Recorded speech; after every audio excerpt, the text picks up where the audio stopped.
Café na mesa, e hoje a gente vai falar sobre adoração profética e como é que Davi escolheu os levitas para exercerem um ministério de música e por que essa música tinha profecia. Então, chega junto que hoje é dia de café na mesa. Cara, todo mundo gosta de uma banda, todo mundo gosta, né, às vezes de um ministério de música, coisa assim, ou de um cantor específico. Agora imagina como é que foi a banda ou o grupo de louvor de um dos maiores compositores da era antiga que foi Davi. Então assim, não foi à toa que aconteceu tudo, não foi à toa que tinha tanta produção de salmos, não foi à toa que o tabernáculo de Davi tinha uma adoração constante e era sinistro. Sabe por quê? Lá em 1 Crônicas 25, a gente tem um texto em que Davi está quase morrendo e ele organiza o ministério dos levitas, ele organiza todo o funcionamento do louvor para Salomão. E aí, mano, ele coloca algumas regras que são, sinistras, são princípios para a nossa vida. E ó, eu vou ler aqui primeiro. Ó, 1 Crônicas 25, versículo 1 diz assim: Davi, juntamente com os chefes do serviço, separou para o ministério os filhos de Asaf, de Emã e de Jedutum. Agora, se liga nessa parada. Para que Davi separou essa galera? Para profetizarem com harpas, alaúdes e símbolos. O rol de encarregados nesse ministério foi. E aí vem a relação das pessoas que Davi selecionou. Só que olha a função para a qual Davi chamou os caras, mano. Davi não chamou os caras só para tocarem ou só para cantarem, que aqui tem tanto com instrumentos ou os cantos, mas não é só para isso, é para profetizar através dos instrumentos e dos cantos. Então, assim, o que é profecia? Profecia a gente pode resumir como a revelação da vontade de Deus, como revelação da mente de Deus numa linguagem humana. É basicamente isso. Então é como se fosse a profecia às vezes é igual uma tradução. A gente revela aquilo que Deus quer e fala de uma forma humana. Então, isso pode ser feito através da música, quando a música ela tem a sua função profética, ela revela a vontade de Deus, ela revela aquilo que Deus é. Adoração é isso. Adoração é uma resposta à revelação de quem adoração é isso. Adoração é uma resposta à revelação de quem Deus é.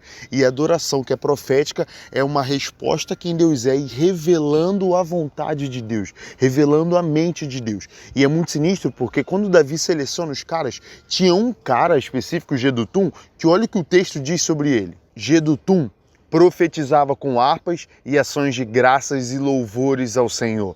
Mano, que sinistro, o cara ele já fazia isso. E assim, quando uma adoração é profética, a adoração profética, ela acaba revelando a vontade de Deus, ela traz um louvor perfeito ao Senhor, ela exalta a imagem de Cristo, ela exalta ao Senhor e outra, ela edifica o corpo de Cristo, tá ligado? Então a igreja é aproximada com Cristo. O povo naquela época, com a adoração profética, o povo de Israel era aproximado ao seu Senhor e hoje a igreja de Cristo, ela é aproximada do seu noivo, ela é aproximada de Jesus. Por quê?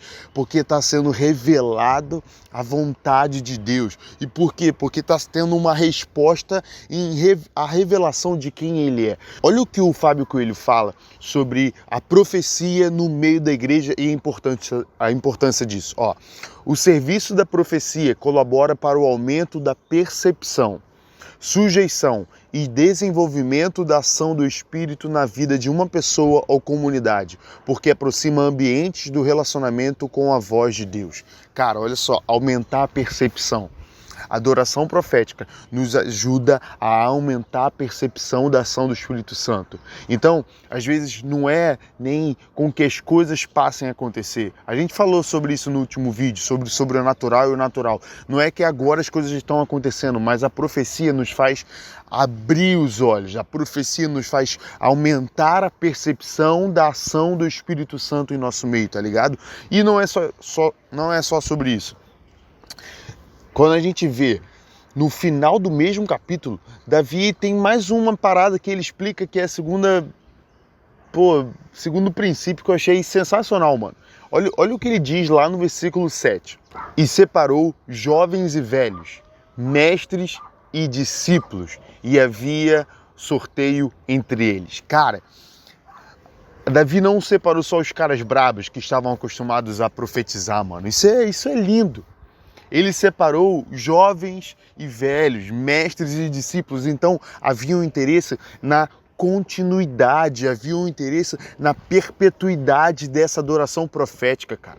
Quando a gente está falando de um lugar em que o objetivo é adoração ao Senhor, não existe vaidade, não existe medo de um não passar o que sabe para o outro. Por quê? Porque tem um alvo principal, cara. O alvo principal é exaltar ao Senhor, é fazer uma adoração que seja recebida por Ele. Então, assim, tinha esse desejo de passar para a próxima geração, tinha esse desejo de que a profecia através dos instrumentos e dos cantos não acabasse numa geração só. Por isso que tinha mestres e discípulos, por isso que tinha jovens e velhos, e isso deve ser no nosso meio também.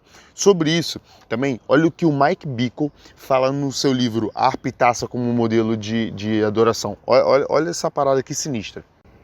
Ter músicas de adoração como um aquecimento para uma reunião de oração não é o suficiente, e nem tê-los como um mero fundo musical.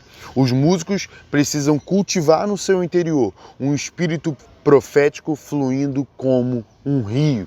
Cara, eu creio muito nisso, nessa mudança. Eu espero muito que o Café na Mesa de hoje tenha de alguma forma te inspirado para que a adoração, mesmo que você seja, se você for do ministério de adoração da sua igreja, maneiro, se não for, tranquilo, isso é para adoração de vida. Cara, a adoração, ela não é apenas um aquecimento, a adoração não é um momento de preparo para um outro momento, não é apenas um fundo musical, deve ser uma forma de nós nos revelarmos para o Senhor e buscarmos a revelação do Senhor para nós. A adoração é o que ele está falando aqui, precisa fluir como um rio, ela não é algo dispensável. A adoração, ela deve fazer parte da nossa vida, cara, e eu creio que nós viveremos essa mudança de chave, eu creio que nós viveremos essa mudança de mente para entender a adoração de forma profética. E para finalizar o café de hoje, por que a gente fala tanto de adoração de forma profética? Por que a adoração, ela é profética? Porque as coisas ao redor podem estar totalmente diferentes. A gente está num cenário aqui maneiro, mas poderia ser um cenário ruim. Poderia ser o cenário pode ser um cenário de vida, pode ser um cenário de tristeza, pode ser um cenário de dor, pode ser um cenário de confusão, mas quando eu estou adorando ao Senhor, eu estou ignorando o cenário, porque eu estou respondendo apenas à revelação de quem Ele é. Então as coisas estão totalmente zoadas, as coisas podem estar zoadas na minha vida, e eu estou cantando: Senhor, Tu és bom, Senhor, Tu és maravilhoso, Senhor, Tu és digno de honra. Olha o que é isso, isso é profecia.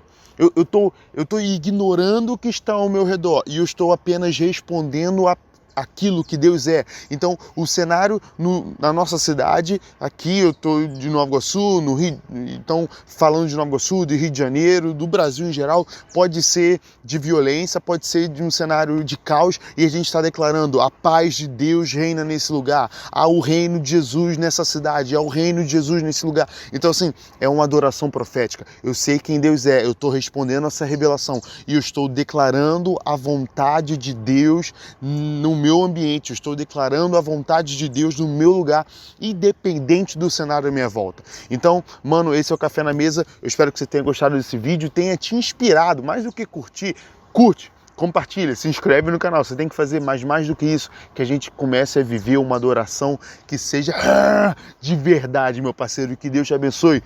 Vamos junto, Café na Mesa é nóis.